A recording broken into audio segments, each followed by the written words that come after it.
One day, after Moses had grown up, he went out to his people and saw their forced labor.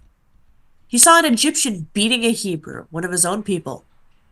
He looked this way and that, and seeing no one, he killed the Egyptian and hid him in the sand. When he went out the next day, he saw two Hebrews fighting, and he said to the one who was in the wrong, "Why do you strike your fellow Hebrew?" He answered, "Who made you a ruler and judge over us? Do you mean to kill me as you killed the Egyptian?" Then Moses was afraid and thought, "Surely the thing is known." When Pharaoh heard of it, he sought to kill Moses. So Moses fled from Pharaoh. He settled in the land of Midian and sat down by a well. The priest of Midian had 7 daughters. They came to draw water and filled the troughs to water their father's flock. But some shepherds came and drove them away. Moses got up and came to their defense and watered their flock. When they returned to their father Reuel, Reuel, uh, Rowell, he yeah. said, uh, lost my place there. He said, "How is it that you have come back so soon today?" They said, "An Egyptian helped us against the shepherds. He even drew water for us and watered the flock." He said to his daughters, "Where is he? Why did you leave the man? Invite him to share a meal." Moses agreed to stay with the man, and he gave Moses his daughter Zipporah in marriage. She bore a son, and he named him Gershom, for he said, "I have been an alien residing in a foreign land." I assume again that's a play of the language. Hmm. After a long time, the king of Egypt died. The Israelites groaned under their slavery and cried out. Their cry for help rose up to God from their slavery. God heard their groaning, and God remembered his covenant with Abraham, Isaac, and Jacob. God looked upon the Israelites, and God took notice of them. What? So again, we got a lot more happening. Um, Is the implication here that God only notices the plight of a population if all of them are crying out to him? I don't think that's the implication here, and those of you who are on our Discord server may have noticed me making this point again and again and again and again. Is that we're not necessarily dealing with a text that gives us like prescriptive levels at which God chooses or doesn't choose to take action here. What we're dealing with here are kind of narrative descriptive tools. God was always going to bring God's people out of exile. That was always the plan. What we're having here is more of an indication that it was time. Like there was no point in waiting anymore. And I'll even bring the Hebrew up here because that word is a bit. I'd love to hear what Alter has to say about that part too. Oh, I will get there too. Um, we've got what's the word? Zachar, which is to remember, to remember. Yeah, it's remember, but it's also tied with memorial, kind of remember. So, like, it's less God saying, "Oh, right, the Jews. Shit, I totally forgot about those guys," and it's not that. Like, Like, yeah, that's like we read that in English and we're like, like, "Oh, huh? I forget." We imagine God being like, "Oh, I forgot where I put all those dudes. Now that's right. I should do something about this." And that's not what this word means. It's more suggesting and like God remembered them and that he mourned for them and that God memorialized them in memory and then decided this was the time to act. So there's that piece of it as well. Let's bring over Alter. Let's see what our boy Bobby has to say here. Um, so let's see. Um, So until this point, God has not been evident in the story. Now he is the subject of a string of significant verbs. Hear, remember, which the Hebrew has a strong force of to take to heart or to memorialize, to see, and to know. Basically, at this point, God sounds like the opening of Final Fantasy XIV and the big old Heidelin crystal, for those of you who get that. And so all of these terms are coming together. So we have a story of a person. Like the whole narrative focus of this story thus far has been on the person of Moses and the people surrounding him until we get to this last moment where it's just a series of bold, powerful, direct verbs. And it ends on kind of a mysterious sort of feel.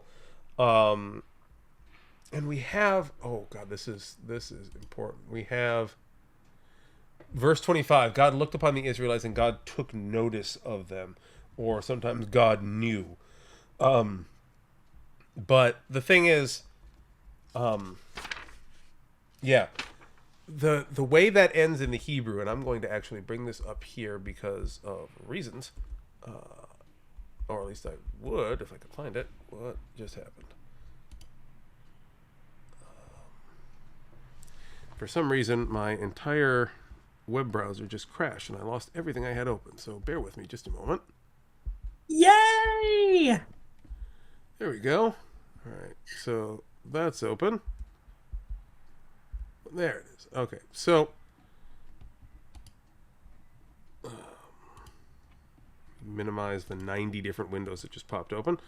All right, so we have got the last word here. It's got the word no, and the Hebrew here, it literally ends with where is it? Looked upon the children who had any respect. He had respect. Oh yeah, we've got the verb yada here, which is Yatta! but yada Elohim is literally what's happening here. Actually, in context, it's vayeda Elohim. And but you may have noticed this verb doesn't have an object. The hell did God know? It literally just says God heard their moaning, and God remembered his covenant with Abraham and with Isaac and with Jacob, and God saw the Israelites, and God knew. Dot dot dot. That's it. Like, That's and this fantastic, actually. it really is. And like this actually kind of pisses me off about the NRSVUE and a lot of more modern translations is they attempt to assign an object to that. So like the NRSVUE says, God looked upon the Israelites and God took notice of them. Like, no, there's no object in this sentence. Like, Yeah, God took notice is in a bad translation. yeah, like that would even be fine, but so many translators try to apply an object here to really drive home the point that God is doing this for the Israelites. But like, no, this is meant to be poetic narrative foreshadowing. Like, God knew. Like, it's meant to be like, oh shit, like we have pissed off an actual divinity. Oh no. Like there's like that's what this whole last chunk here really is it's not like God Gabriel, realized that, get the frog! yeah, pretty much. And it's not like God realizing like, oh crap, I've lost the divine car keys. Oh, that's right, I gave them to the Jews. Oh dear, I got to take care of that. Like that's not what happens here. This is like all Yeah, of this it felt very Lisa's Accidental Civilization from The Simpsons. you know, kind of like that. Like I think there was a whole Rick and Morty episode that was like that too. If you actually watch those, There was a Futurama episode like that too. It's yeah, been done. everybody's gone through it at one time or another. The mini civilization, but no, that's not what's happening here. And like this sudden appearance of God at the end is meant to be kind of like, well, they didn't really have chapters in the old book, but this is the point at which, you know, ding, God has entered the chat. Like we've had this whole chapter and a half now. Tolkien did this too, actually. Yeah, well, I'm wondering how much of Exodus Tolkien grabbed. like not to put too fine a point on it, but both Tolkien and Lewis were friends, C.S. Lewis, and yeah. they were regularly swapping notes on shit. And C.S. Lewis is one of the foremost theologians of our time. So if Tolkien didn't crib it himself, he probably got it from Lewis. Anyway, what if they did this? Doesn't tell them it's from the Bible. Yeah. Well, Although honestly, Tolkien probably would have known. Like, this is actually a really solid piece of story writing, the way this is put down in this chapter here, because you've got the literary camera, for lack of a better term, following Moses and the people around Moses through this whole thing. And all of the oppression is just, this is what it is. Like, this is our scenery. It's scene setting. Like you're basically in media handmaiden tale here. Like it's just the reality. It's what you have. It's not questioned. It's literally just background. Like of course the Pharaoh's going to kill the infants. Of course the Hebrew midwife, who's really his mother, is like trying to game the system just to get a couple more years with her kid. Like that's normal. That's what happens in this scenario, in the world that we're given with. It's totally back. And then you get to this last little chunk and it's like, and God knew. and like, oh, wait a minute, it causes you to stop and question, like, all of the stuff you were just reading, like, oh, God knew, like, something's coming, and like, you look back on second read through, and you're like, oh, I can play Spot the Oppressor now, and this is kind of what God's knowing this whole time, and like, it really works narratively in ways that I love. I think this is going to be a very interesting read this time round. Yeah. I think, yeah, say what you will about Genesis. It's a wonderful book. There's a lot to it, but it's very disjointed, and it's a whole bunch of much older text slammed together. Here we're, Parts of it are so like hilariously ancient, you know? yeah. Like, and again, that's something for as a preview for those of you who haven't watched Back to Basis Genesis edition. We talk about that a lot, just how unfathomably ancient the stories themselves are, notwithstanding the written translations. By the time you get to the end, it's starting to get more into that. Like I said, Yeah, it feels like a, direct lead into Exodus. yeah. Like, when we get down to the end of Genesis and we get to Joseph and the Technicolor gay coating of the Pharaoh's bottom or what have you, we're getting into things that are narratively and structurally more like Exodus. So we had a lot more of this kind of fun there. But yeah, like this is, as you can already tell, leagues ahead historically than most of the Book of Genesis, because the Book of Genesis is, I don't know, some kind of ancient. But we're already to Exodus, which we can kind of reasonably place in history here. Right. It's really fucking old, but it's really fucking old Can you give us a within the ballpark grasp date? of human. What? Can you give us a ballpark date? I haven't. I'm Um, terrible with history, so I won't remember the date. I'm But gonna some of go ahead. our listener, listeners, possibly plural, might care. Yeah. So, So, like, there are a lot of different theories as to when exactly it did. The connection to a pharaoh by the name of Ramses kind of puts us in a couple of points. But whatever historical basis it does have is probably anywhere between, say, maybe 1200 BCE and maybe 1600 BCE. It's a pretty wide region, because as we get into later discussions about this, the historical evidence for the Exodus plus the Canaanite conquest and all that is pretty limited and wasn't probably nearly as big or dramatic as what we get in the actual Bible itself. Which means that the dating could be off. Like, we could be dealing with the Ramesses we know from history. This could be referring to a Ramesses who's much farther back in history, because as we all know, Egyptian history's freaking long. Like, yeah. Cleopatra's closer in time to us than to the founding of the pyramids. And those were like in the heyday of the Egyptian Empire, and that we don't Well, actually know think how quite. old the empire had to be for them to get to the point of building pyramids. Right. So the assumption when we talk about Ramesses is that it was the Ramesses we know from history, but I don't know. Maybe it goes farther back than that. We don't actually know. No. If we assume that it takes place during the reign of the Ramesses we know, then yeah, almost certainly the Exodus and the Canaanite conquest were much smaller events than is portrayed through the Bible, or didn't happen at all in the way they're described. That's entirely possible. However, there's Okay. also the option that this was an older Ramses, in which case we have no evidence either way, or at least as much as we have for everything that happens in Genesis, as far as the historicity goes. But the assumption we generally act on here is that we're somewhere between 1500 and 2000 BCE, give or take, assuming we're sticking with the known Ramses, which is really our temporal benchmark here. And even that within the given history is, we don't know a whole hell of a lot about what was going on back then. Yeah, I'm looking at this, and the opportunity for that is like ludicrously large. Man, the stretch of human history goes so much further than you realize. Um, Hmm. I I mean, when we just took, Googled Egyptian history timeline, and first item on the list Google gives me is pre-dynastic, circa 4300 to 3000 BCE.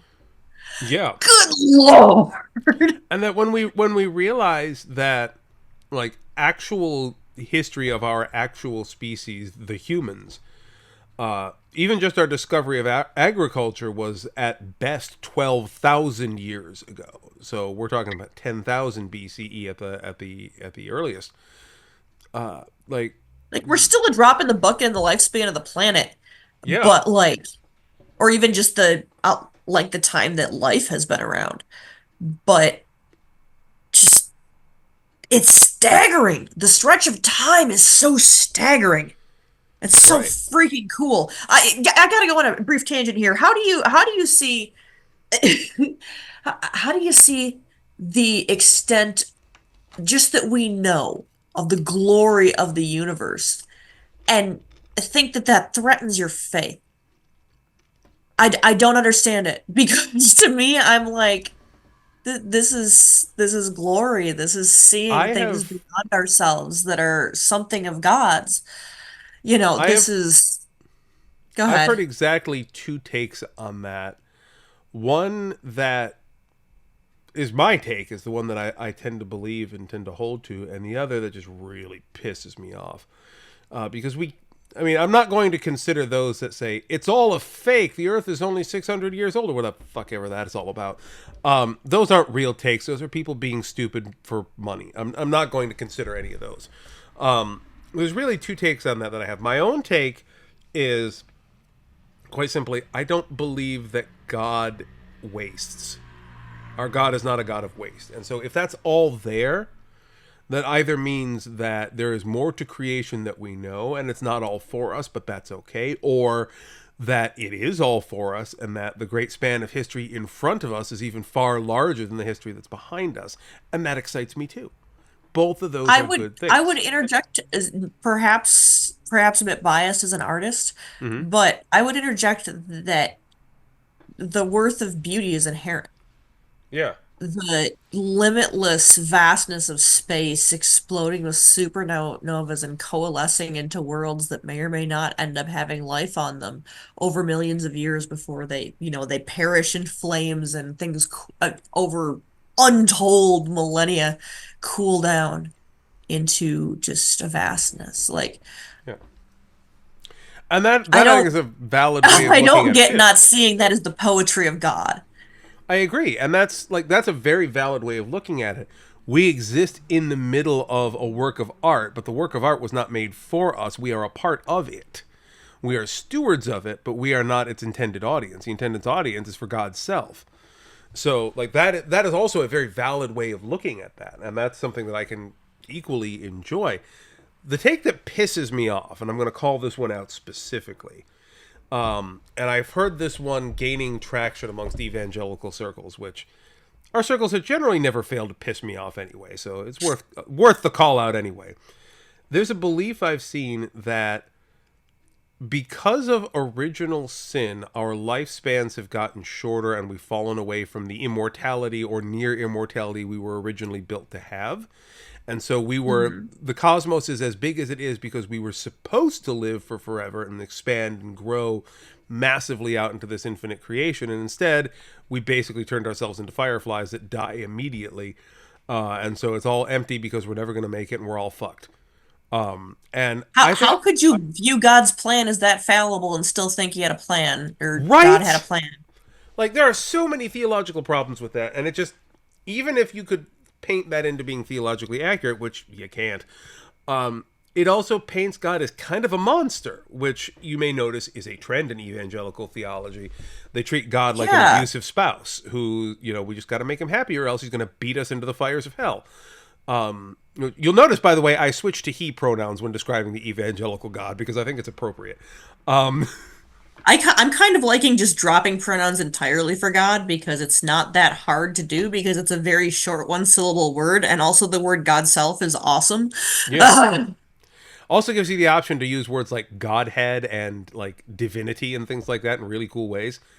But no, yeah. So like there is, and this is something I always want to warn people to watch out for, is any theology that requires you to see God as abusive, disinterested, or cruel is almost certainly there to manipulate you. That's just a fact. Because that is I not the think I God that always we're given. intrinsically had that feeling when going to church, and is why like bits were the bits that felt more accusatory and Mm. just vindictive. Like the stuff that felt low-key vindictive in the Bible, I'm like, I don't know. I don't know about that. It's been very nice knowing that it's like, no, a lot of this shit happened, but not because of God. Like, Yeah.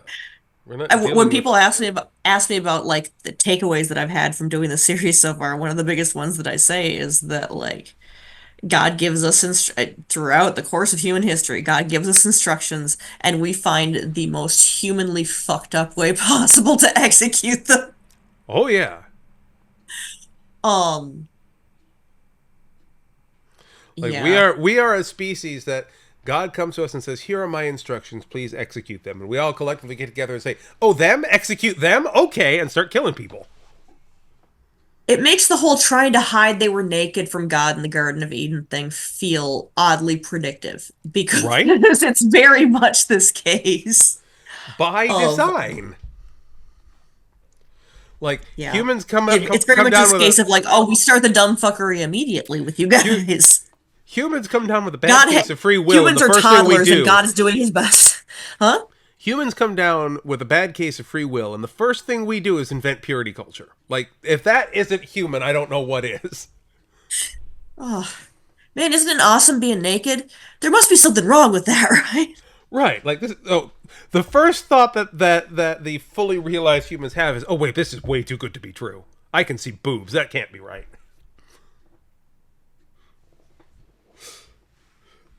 So It's that's okay. pretty much. It's why everybody loves boobs. Yeah. Everybody loves boobs. Even gay Everyone dudes loves boobs. like boobs. Yeah. Not like sexually, but like I'm sorry, given the opportunity, like has and please, come at me in the comments. Like I don't mean this seriously. This is a humorous thing that's just I've noticed in my own life. Like every gay guy I've ever met would still be down to just do like the office toy thing Yeah. with some Yeah. The boobs for Newton's cradle, funsies right? because they're inherently like neat and cuddly. Right. Like it's Like, yeah, everybody loves a boob. yeah. You can't. We You gotta go, can't. we gotta cover them up though. So thanks Adam and Eve who were really more metaphorical than anything. Yeah. Or thanks purity culture for looking right at that and saying, "Oh, that was their first decision. Clearly, that was the right thing, and we should definitely hop on that train." Like, This is no, what we should be taking from that, right? yeah, that we should do exactly what these first people in this giant parable of original sin did. We should copy them. Yes, great idea. Instead of immediately questioning anything that they do in freedom and love. Well, it's that evangelical reading of the Bible is to read absolutely everything as proscriptive. Like, it's in the Bible, therefore I have to do it this way, even the stuff that contradicts the other stuff. To paraphrase Ned Flanders. Yeah, and you can't use the Bible like that. You can't read the No, Bible like that, or you'll go insane. Which, admittedly, explains a lot about modern it American does evangelical explain a culture. lot. And the fact that so many people take it literally makes one understand the milady fedora wearing type atheists who will Hmm. just, sanctimoniously crow about how fucking stupid you have to be to subscribe to a religion of any kind because look at how fucking brainwashed these people are and how brainwashed you have to be to believe that everything in this contradictory ass book it if you get know the background that it's coming from, it's not as contradictory. It's more just this is what happened. People are fuck ups. Learn from it. Keep trying. Like that seems to be the overall Right. message so far. And this is like there's an old saying that the militant atheist and the fundamentalist are all operating out of the same playbook. Like, yeah, Yes. they both believe that a literalist reading of the text is the only way to do it. Otherwise, you're being disingenuous. And to be fair, they and the fundamentalists that we all disagree with are the only ones who think that. The rest of us are like, no, this is the But history if you of our try and point faith. that out, if you try and point that out on Christian Reddit, you get people throwing the "no true Scotsman" fallacy in your face, and I'm like, You know, okay, I have had but things that. do mean things. Yeah, and I've had that argument so many times with so many people online to the point where I'm very careful about how I interact on Reddit anymore. But like the no true Scotsman argument presupposes a term that does not have an empirical definition behind it. Like you can't define who truly is or isn't a Scotsman in the same way that like C.S. Lewis discussed this in his intro to Mere Christianity, where eventually if you demystify a word and take away its clear meaning, it eventually becomes useless for all descriptive purposes. And C.S. Lewis did this by describing the evolution of the term gentleman, which originally meant something like somebody who had a specific land and title and was part of this particular class. And then eventually they started saying, well, isn't someone a gentleman who acts in a certain way or who feels a certain impetus to behave in a certain way? And over time, not only did the term gentleman become useless for That was describing just anything, guys. it also became an insult to say that someone was not a gentleman. And now, mind you, this is C.S. Lewis in like the 40s here, who's saying we've started doing the same thing with the term Christian. We've started saying, well, it's really just what happens in your heart, and no one else can say anything about it. And eventually that leads to a point where the term has no real meaning and it becomes an insult to say that someone is not that thing. And as anyone who has followed literally anything I've ever done can say, I don't buy that bullshit. Like, this is a term that has specific meaning. And it's not an insult to say that this isn't a Christian practice. This person is not behaving in a Christian way. This person is not consistent with the teachings of Christ or the church. These things are not insults to say. They are statements of What would you objective. say to the valid point that the Bible has things to say about, Jesus said, he was without sin, cast the first stone. Granted, that was in a specific context, but it It's it feels also very. You go ahead. no. It's also worth noting that simply saying this is not a Christian and this is not a Christian act or this is not a Christian church or this is not a Christian practice. Those are not throwing stones. Those are just descriptive statements. Like, and that comes back to that whole. It became an insult to say this because we stopped having a meaning to it. Like, and it's not an insult to say that, yeah, according to the Christian tradition and practice, like everything that is Donald Trump, for example, is wrong. Yeah. Like that is I don't know what the hell that is, but it's not a Christian and it's not a Christian practice, and pretty much everything that comes out of his mouth is anti-Christian. But it's an insult now to say that because we have dissociated the word from any objective meaning. And Yeah. that is, I think, a Yeah, it's problem. deeply frustrating. It's Yeah. deeply frustrating to be as passionate about the faith as I am and still feel awkward acknowledging that I'm Christian. Yeah. Like if I acknowledge, like with pins on my coat, if I acknowledge with one of these that I'm Christian, and well, in my case, it's not so much of a concern of, are gay people going to think that, are they going to try and hide, kind of mask around me, that kind of thing. Like For me, it's terrible. yeah. And then the other one, like the one time that I've ever had any kind of like real pushback about being Christian was college philosophy 101 course where I hadn't mentioned anything about my religion through most of it. But at one point, I made the mistake of saying that I was Christian while discussing points in class. And there was I would say about a quarter of the other students in class immediately, like, I lost all credibility in this. I was like, come on.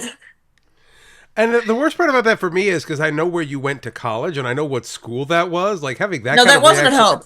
Oh, really? That wasn't at Hope. No, no, Oh, that was at Washtenaw Community College, okay. near Okay. Ann Arbor. That makes more sense. I was gonna be like, because Yeah. we originally went to an aggressively Christian college, so that reaction there would have been very Yeah. weird. Um, No, no, this was in a much more traditionally liberal area. And yeah, the uh the extent to which like a couple of people would just kind of give me these derisive looks anytime I and hand raised and answered something, got involved in the discussion. It was like they wanted to discount anything that I had to say because I was Christian, and from the view they can see of the world, understandably, Hmm. Christians are fucking morons who can't see past the end of their noses if it doesn't confirm their already existing biases.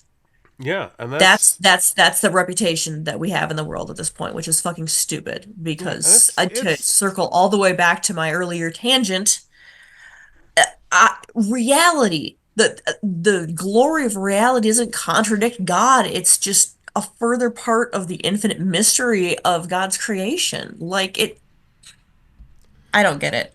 yeah, If you can't look at facts and reconcile them with your faith, then your faith is way too small. And that or you're feels really judgmental and accusatory, but at the same time, like from what you were saying, I think things mean things. Especially in something like a religion.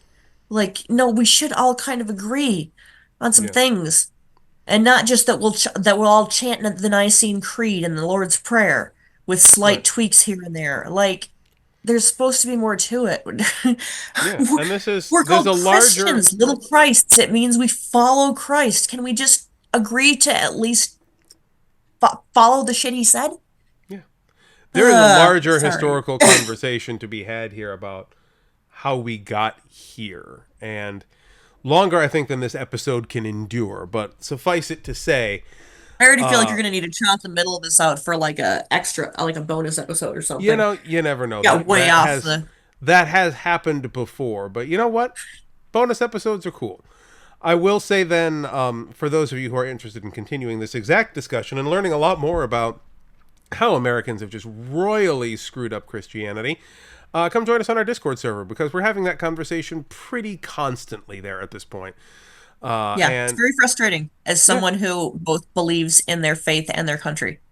and as Like, someone who I is, as I someone, know I'm sure there are people like haters. We don't have haters. We don't even have viewers, but oh, I'm sure there are those who'd be like, "Well, you sure seem like you hate America to me." No, I just believe that this country was founded on the idea of making a more perfect union, which means it never stops growing and changing with the also times. means it didn't start there too. So Yeah, you know, yes.